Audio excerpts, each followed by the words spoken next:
What's up you guys, hope you are doing good and welcome to our Dream Dot channel once again. If you're new to this channel, don't forget to subscribe.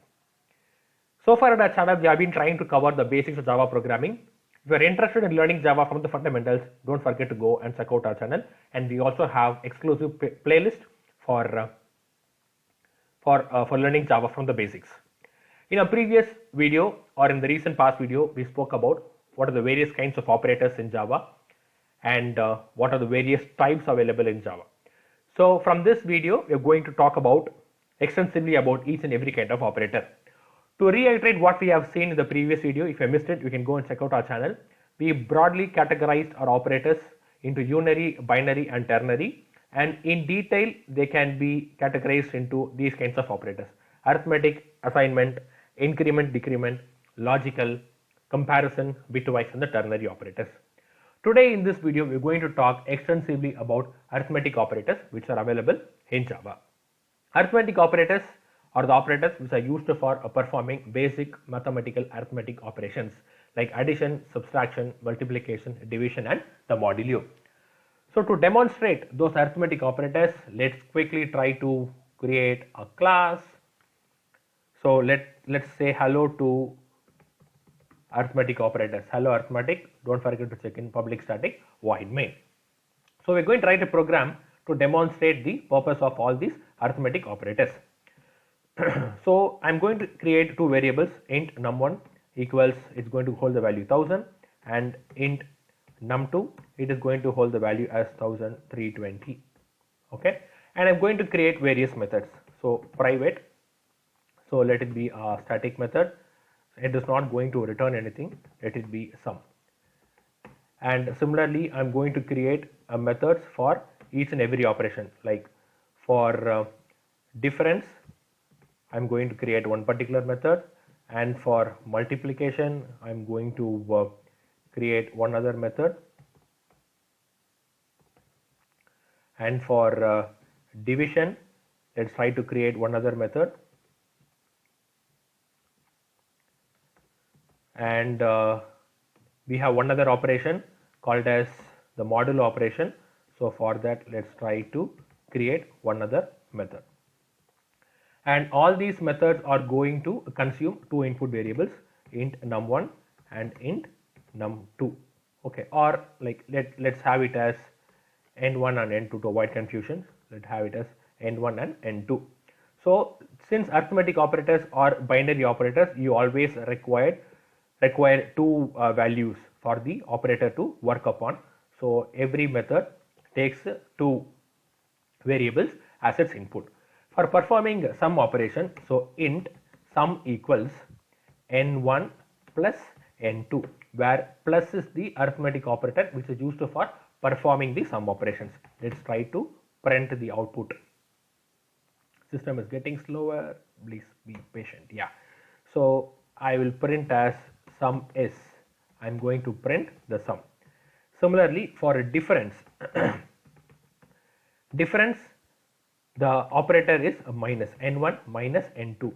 So this operator minus will perform the difference operation, which is nothing but subtraction.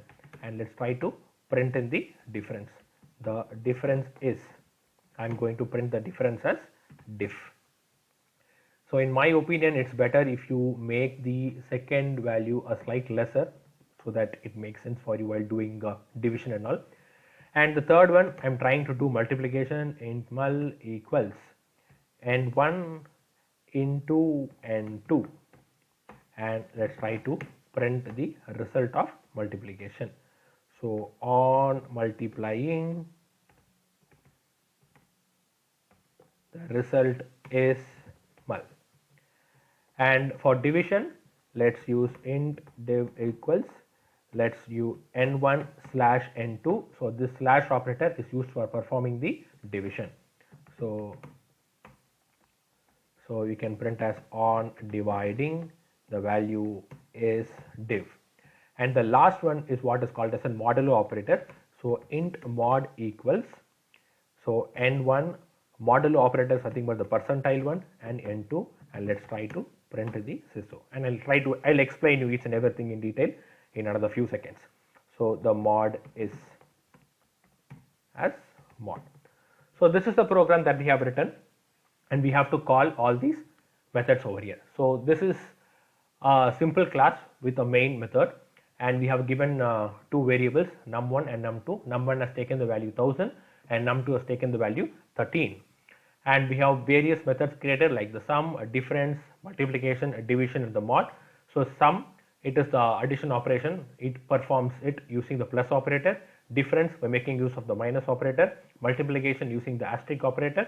Division using the slash operator, and modulo using the percentile operator.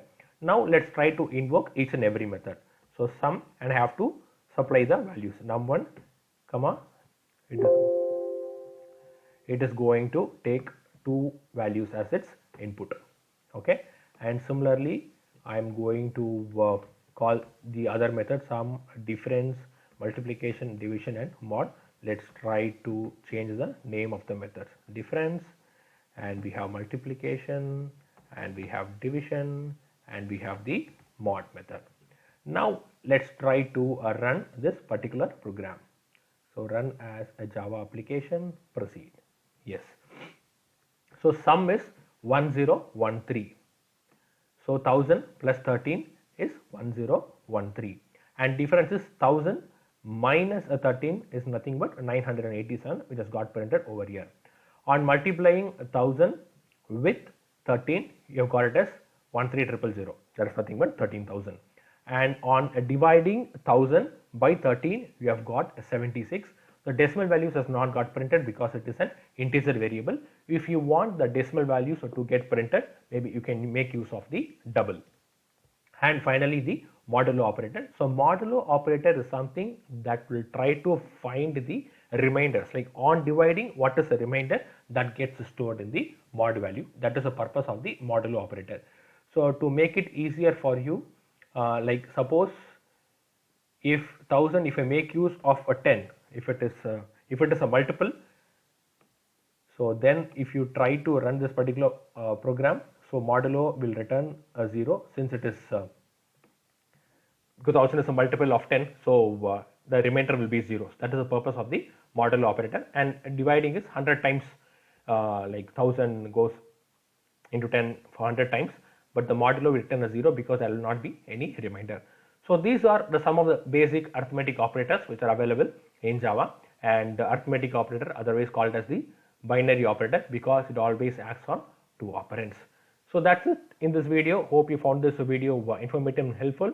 If you really found it helpful, don't forget to give this video a thumbs up. We'll meet you next video soon. Thank you.